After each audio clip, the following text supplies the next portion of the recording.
One of the most effective tools for dealing with a mechanics lien is Lien Law Section 38. Lien Law Section 38 allows a contractor or an owner served with a mechanics lien to demand that the lienor itemize that lien.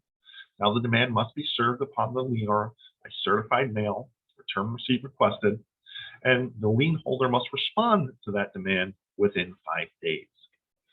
The lien law is very specific as to what must be included in the itemization, and case law over the years has made it very clear that it is a level of detail beyond a mere contractual description. Materials, for example, must be itemized by line item description and cost per unit. So, for example, we could have 500 linear feet of vinyl trim at $1 per linear foot. And similarly, labor must be specifically itemized. For example, it could say 10 carpenters for 5 days at 8 hours per day at $37 per hour.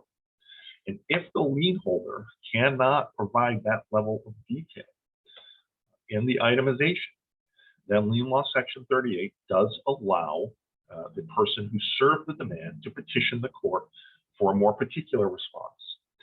And failure to then provide the itemization after that petition can result in a discharge of the lien. The procedure for doing that is going to be filing what's called a special proceeding. You do that by filing a petition, or if you're in a already pending action regarding the lien, you can do it by normal notice of motion. And the court will grant the order, typically if the itemization was insufficient, and will require the lien holder to provide a appropriate, more particularized itemization of the lien. And if the lien holder cannot do that, then Lien Law Section 38 does allow the court to discharge the lien for failure to properly itemize. And because of that, it's always a good idea to have an attorney involved with this process. If you are the lien holder, you want to make sure that your itemization complies with the lien law. It provides the requisite level of detail.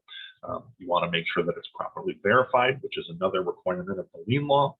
And if you're the one serving the Section 38 demand, you want to make sure that you serve it in the appropriate manner so that you can trigger these mechanisms and these potential repercussions if the lien holder is unable to properly itemize the lien. If you have any questions or if you'd like to discuss Lien Law Section 38 anymore, you can visit our website at www.nyconstructionlaw.com.